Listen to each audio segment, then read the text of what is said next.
Hey Cleaning Nation, I have a super sexy surprise for you. I am doing a complimentary live training on the entire clean profit method, all 9 steps you need to grow your business this Wednesday, March 21st at 4 p.m. Pacific, 7 o'clock Eastern.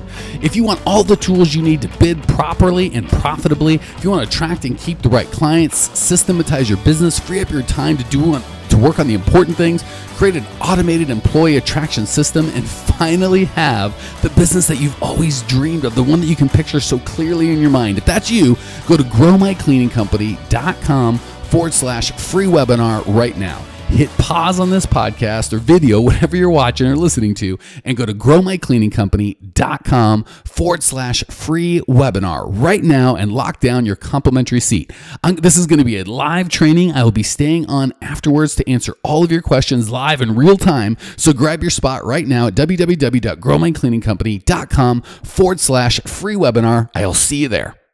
Cleaning Nation, welcome to another episode of the Grow My Cleaning Company podcast. As always, I want to start the show by thanking you for sharing with friends and people that you know can get value. The only reason we exist is because you are such an amazing audience. You tell your friends, you share and spread the word, and that is why we are able to keep creating all the fantastic content that we do. It really helps when you subscribe on YouTube, comment. I try to reply to everyone. Certainly leave us a positive rating and review on iTunes if you're having a good experience. If you don't, just email me and tell me I suck. Otherwise, we love having you. Thanks for being such an amazing community. Today, we are chatting with Paige Tremblay from Poconos House Cleaning.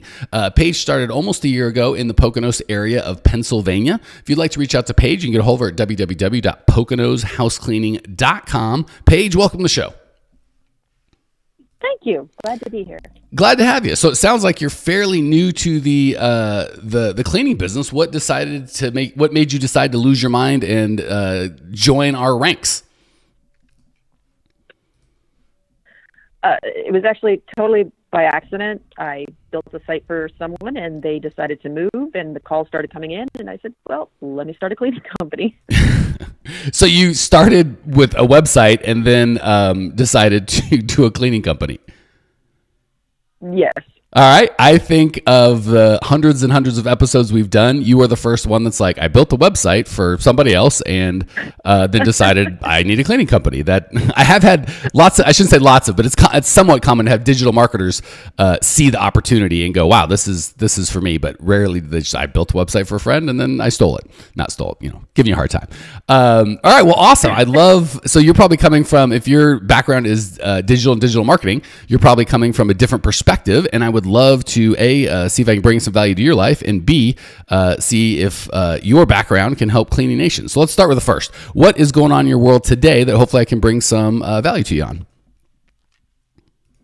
Well, the company grew a lot quicker than I had anticipated, but my problem has been finding and retaining staff. Okay. It's been probably the biggest problem. All right, let me just take one quick rabbit trail for the world. You just have a smoke break or relax Page and then come back in 30 seconds. One thing I want to mention, and this is very common, a lot of people that say things that I coach are starting and say things like, I really know how to clean. I'm really good at cleaning, but I don't know anything about business. I have a hard time getting customers. A lot of people that come from the digital marketing or online space come to me going, I know how to get customers. I don't know how to get employees. So just take that for what it's worth. I wanted to point that out, Cleaning Nation. If you are in the, I'm really good at cleaning and I get all my customers because I clean really well, and sometimes they tell their friends, but that's not scalable or dependable or repeatable.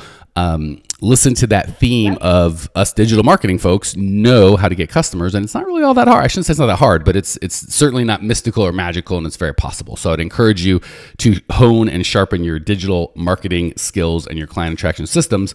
And we talk about that a ton in the Clean Profit Method. Okay, back to you, Paige. Sounds like you had a comment on that before we go forward. I'm sorry, what was that? I just want to make sure you didn't have anything to say before we move forward onto the employee piece of it. Nope, not yet. Okay, cool. She's biding her time. It's all coming later. All right. Well, let's hit the employees, because as those of you who listen for a while know, this is one of my absolute favorite topics. And we'll start with kind of the big foundation, and we'll get onto some tactical stuff. So the big foundation is just like when it comes to selling customers, everyone thinks it's about price and cleaning, and it's not. It's about solving their pain. When it comes to employees, people think it's about payroll, how much you can pay them, and which is really price. And that's really it. A lot of times I think, well, I can't pay enough, or I can't afford. If I could just pay more, right? I'm paying $10 if I could pay 12. But then I talk to the same people in your market to say, I'm paying $12 if I could just pay 14. And the funny thing is, unless you're going to pay 80 grand a year, the $10 guy or gal looks very similar to the $12 or $13 guy or gal. It's not substantial. So it's not the price. It's the same thing. It's solving their pain. And a lot of folks think that their pain is, I need money. That is not their pain. They can get the same crappy $10 to $12 or $13 an hour job anywhere. They've probably had several crappy $10 to $12 an hour jobs, and you were a commodity at this point, right? If you go based on price and say, well, you get paid $12 where you're at now, I'll pay you $12.50. That's great until someone pays $12.75, or they have a bad day and don't want to show up, and you find out that the pay isn't going to hold them because there's so many people offering them that same there's no shortage of minimum wage or near minimum wage jobs. Are you with me so far, Paige, or did I say anything that sounded absolutely ridiculous? No, not yet. Great. All right, I'll keep trying. If I haven't said anything crazy yet, we will continue. I will say something crazy before we're done. Hey, Cleaning Nation, I have a super sexy surprise for you. I am doing a complimentary live training on the entire clean profit method, all 9 steps you need to grow your business, this Wednesday, March 21st at 4 p.m. Pacific, 7 o'clock Eastern.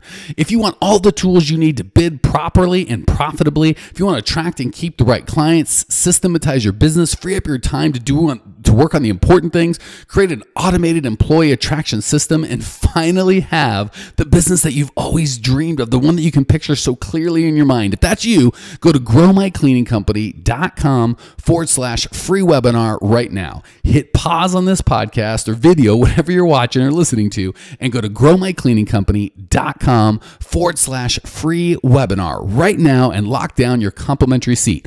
This is going to be a live training. I will be staying on afterwards to answer all of your questions live in real time. So grab your spot right now at www.growmycleaningcompany.com/free webinar. I'll see you there. All right, so the big thing we need to understand is what we're selling. And I know that sounds odd because we're not selling anything. They should be selling us. Absolutely, they should.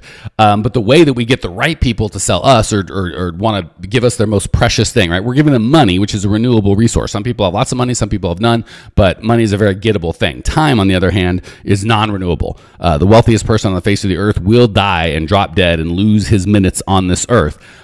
Period. So time is far more precious, valuable, and believe it or not, scarce than money. So we're trying to convince somebody, I shouldn't say convince, but help someone understand why investing that precious resource with us is better than investing that resource with watching TV, hanging with their family, working at another job.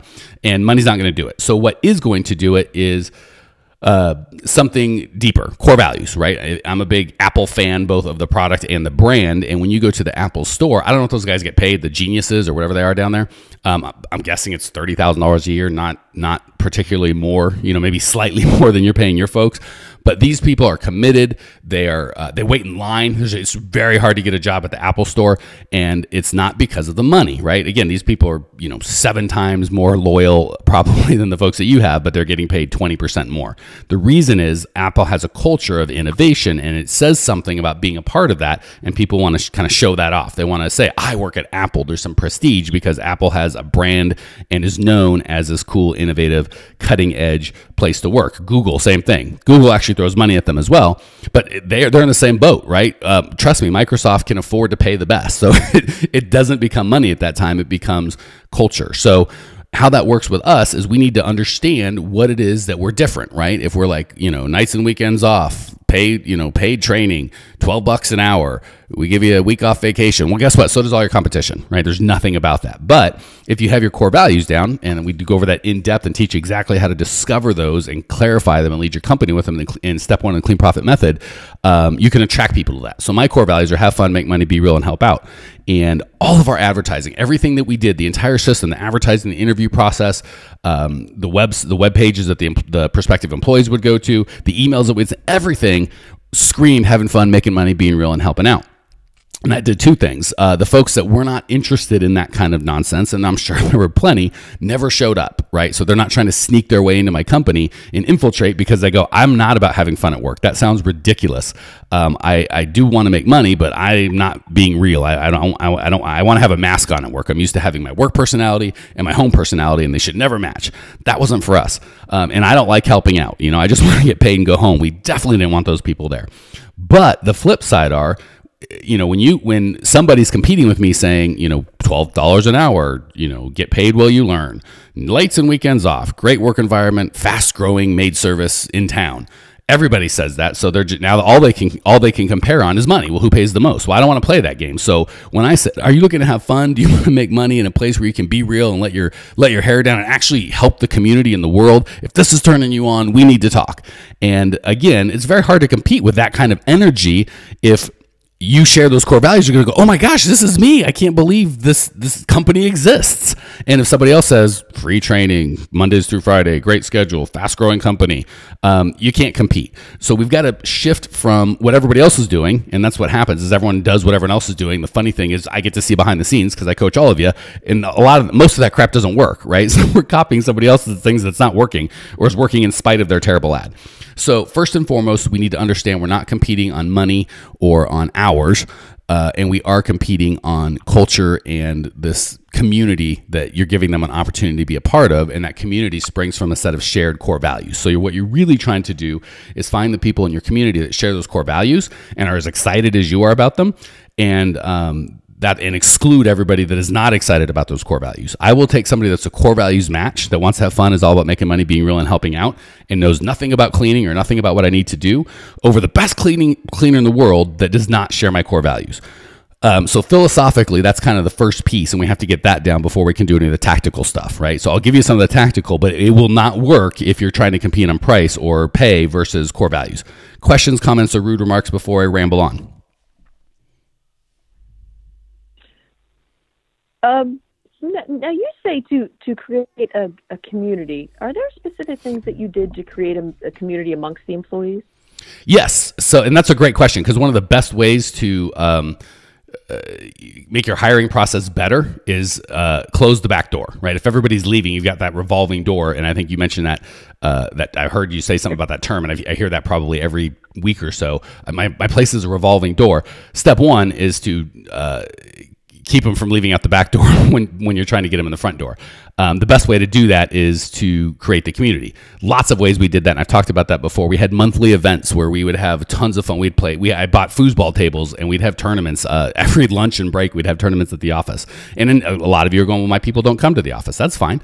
We would have monthly get-togethers. When I was small, it would just be at a restaurant, right? There's most restaurants, if you spend $200 or $300 in food, they'll give you some private kind of, I don't want to say fancy room, but a nice private room where 10 or 12 or 15 people can get together. Once a month, I would just spend $200 or $300 on feeding my employees, and we would have a blast. If the weather's good, you can go outside and do it in a park. We would rent bounce houses and have them invite their kids and their family.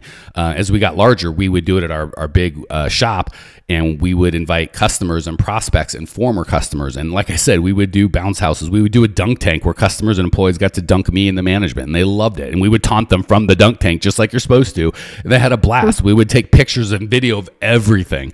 So as those pictures and videos got out, it started with us trying to get people to come, hey, and we'd always do an open bar, which is, you got to kind of decide if that's for you or not. There's definitely some risks and definitely some rewards. I personally don't drink, and I would still do it because for our community and our culture, it absolutely fit. But we would do the dunk tank. We would do bounce houses. We would do big boxing where you had these big oversized gloves that couldn't hurt anyone. It's like, 12 inches of foam, and you would fall down in the bounce house, and we'd punch each other. We would give ridiculous awards to worst pain in the neck customer, only if he was there, right? We'd never do it behind the customer's back, but we would do it when he's there, and they would come up and get their picture taken and love it. And you'd go to their office, or a salesperson would go to their office months or sometimes years later, and that award would be hanging on their wall. So and again, we were about having fun, making money, being real, and helping out. So these events, again, I don't want you to say, I'm going to do that exact event unless you have those exact core values. We absolutely had a lot of fun, right? If one of your core values is to be professional, you might have a real awards ceremony. It would be black tie, and it'd be all very serious. That would be ridiculous for us, but it might work for you. Being real, we invited families because I found that, Michelle, if you and I work together on a on a business level, and I never get to meet your husband or your kids or those that are important to you, people just naturally act differently at work, even though we try to take down those barriers than they do at home. But when the kids and the family come around, all of a sudden you see the real Michelle and you get to know her on a different level. And now Michelle's husband, I don't know that you're married, but if you were, now Michelle's husband knows, likes, and trusts us. And when Michelle goes, I don't know, I'm having a tough time at work, maybe it's not for me, he's going to go, are you kidding me? I love that place. So we created events that were all about having fun, making money, being real, and helping out. We would donate money at those events. We'd raise money. We'd highlight the service project that we'd done the week before. We'd have service projects where we'd go out and do things together. We would give people, I think, 2 or 3 days a week they could take off with pay as long as they were doing some sort of service project. So I'm happy to share some of the stuff that we did. But the key still comes down to the core values, right? You've got to make sure that you do those things in a way that match your core values, right? You can't do my events unless you have my core values, right? Some people, and a lot of the listeners and part of Cleaning Nation, have very similar core values to me because they're attracted to the podcast because I'm always about having fun, making money, being real, and helping out. And they like that, right? The people that don't share my core values don't listen to the podcast, and they wouldn't do my ideas because it wouldn't work for them. So is that enough specifics in terms of how to build that culture and community we talked about? Oh, yes. That was very helpful. Thank you. Cool. I had one other thing we were going to talk about, and I can't remember what it was. It was going to be good. Systems. I wanted to give you one extra. And again, this is all covered in, step 1 on the core values, step 7 on how to get people to come, step 8 on how to do the interviewing process, step 9, how to get them to be a trainer and how to keep them engaged. So all this has really gone over the Clean Profit method. But the one extra thing I wanted to give you in the time that we have is the system for onboarding. I can't remember if you mentioned it before we started recording or after, but you'd mentioned there's just so many interviews that don't pan out. You're constantly doing interviews. Move to a group interview. Nothing more frustrating than you're like, I need a bunch of people, and you know that you're not going to hire everybody that you interview, far from, so you can't make one interview for one hire. You sometimes need 5 or 6 or 10 interviews to get a decent hire. And the more the better, right? If you only have one interview and that guy sucks, what are you going to do, right? You're going to either hire someone that's no good or not get a hire. Both are pretty bad. And a lot of times that'll make us fall prey to warm body syndrome, and we hire someone we know isn't a fit. The way to fix that is have lots of interviews, right? If you have 4 or 5 interviews and they're all of high caliber, you're in a far better spot to hire than, that'll fix just about anything, right? If you don't have good prospects coming to you that share your core values, no process I can put into place will help you. But if you've got a good core values based ad, and I think we walked through that, in step 7, writing the ad of Applicant Avalanche in the Clean Profit method, you are going to get people that are qualified. What you need to do then is systematize how you deal with them, right? Because sometimes you get too many, right? When I work with people one-on-one, we'll go from, I'm getting 20 applicants and they all sucked. I'm getting 80 applicants and the quality's gotten far, far better. How do I handle it, right? So you got to make sure that throughout this, you have a system. So there's a system to make sure that when the employee or the prospective employee first touches you through their website or through the ad or however they see you, you're screaming your core values. And then the next step, whether it be going to your website or filling out a form and all the emails and then the interview process, it all stays with your core values, right? And that's a big system. So we've got to move away from, I throw out an ad that looks like everybody else's ad. When people call, I do my best to call them back. The people that seem cool over the phone, I interview, or I invite them to interview. The people that show up, if they show up, those that seem cool, I invite them to start, and we just roll the dice. We got to move that to a complete system. All the employees see this ad that is going to attract the right employees and repel the wrong employees. The ones that the call to action is clear to the right employees, and it tells them to go to this web page. They fill out this form. I get an email from that form. They get an automated email sequence inviting them to my weekly group interviews. I run those interviews, or one of my employees runs those interviews the exact same way every time on a system. There's a grading scale of who to hire, who to offer the next step and who not to, but it's all systematized, right? So you can turn it over to somebody else and it gets done the right way, whether you're doing it or not. It's not just I or one of my managers talks to him, and if we like him, we hire him, and if we don't, we don't. That'll kill you. So again, that's all covered in the Clean Profit method. I am getting way long in the tooth, way long-winded here. Any questions before we hit the lightning round? I give you the opportunity to share some of your experience, Paige. No, that was really quite intuitive and very helpful. So I will redo my ad immediately, and hopefully can bring in better ads. I like that you sound surprised. You're like, no, that was actually helpful. So good. I'm glad I could shock you this morning. All right, let's give you the opportunity to share some of your experience with the lightning round. I'm going to give you 3 quick questions. You are going to give 3 amazing answers. Question number 1, what's the best piece of advice you've ever received, either personally or professionally? What is the best advice I've ever received? Yep, and it could be business, personal, just in your life on this earth, what's the best advice you've ever received that's given you the most value? The best advice I've ever received, to go for it. That's why I did business. How do you argue with go for it? I love it. That's short. Go 3 words, very powerful. Preach it, sister. That could be a core value, by the way. Go for it. I love it. That's really good. Everyone listening that goes, yeah, that's really good advice. Consider that as a core value. I mean, obviously it has to be a core value, but I like that. If I had an extra core value, which I don't, it might be go for it. Next question. What's the biggest, I know you're new, but what's the biggest mistake you've made in the cleaning business so we can, hopefully some of us out here can listen and learn from your mistake and not have to make it ourselves, and we can make our own new mistakes.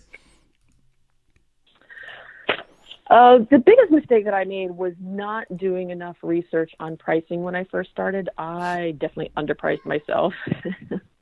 It is so crazy how I literally would say 60-70% of the people I ask that question to have that answer.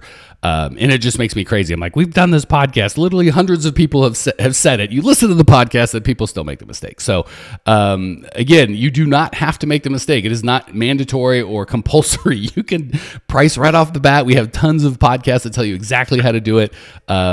Please don't be the next guest that gives that same sad story, because it can really set your business back a ton. All right, last question. Paige, what's one idea, something easy to implement, something Cleaning Nation can put in practice right now that will make their business or their life even a little bit better?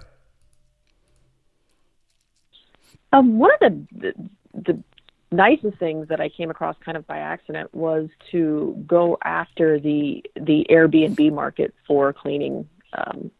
It's just a very nice account. The house, for the most part, is pretty well clean.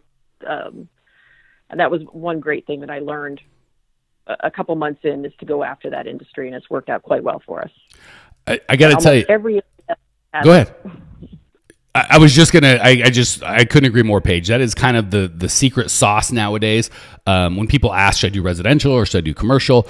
There's pros and cons to each, but the big con with residential is the job size, right? An average job might be $200-300 a month, and that's about it, right? It's hard to get an expensive job. Airbnb is new, so there's not as much competition as you might think in it. It's not saturated yet, and you can get a $500 or $600 a month, if not more, prospect, no problem at all. And they have pain. So that is kind of the secret sauce of new and emerging markets if you want to stay in residential.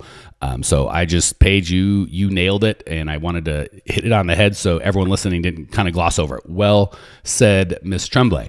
All right, Paige, thank you so much for joining us. I really dig your story and your passion and your desire to grow. I appreciate you. I know Cleaning Nation appreciates you. Cleaning Nation, if you want to check out Paige's show notes page, I don't think I've ever said that before. And I just made a special video that is super fantastic, and get all of the free stuff that we offer in terms of podcasts and videos and blogs and everything. If you need help on bidding or getting customers or hiring or any of the things that we've talked about or any of the 9 steps of the Clean Profit Method, it's all at growmycleaningcompany.com. Check it out now. I will see you there. Congratulations! You are now 16% smarter. Still can't get enough cleaning goodness? Go to www.growmycleaningcompany.com for more of the good stuff. Ever want to be rich and famous? Owners of cleaning companies, as well as industry experts, can apply to be featured on the show by emailing our producer Natalie at support@growmycleaningcompany.com. Until then, don't miss out on all the latest cleaning industry lovin' at www.growmycleaningcompany.com. Check it out now.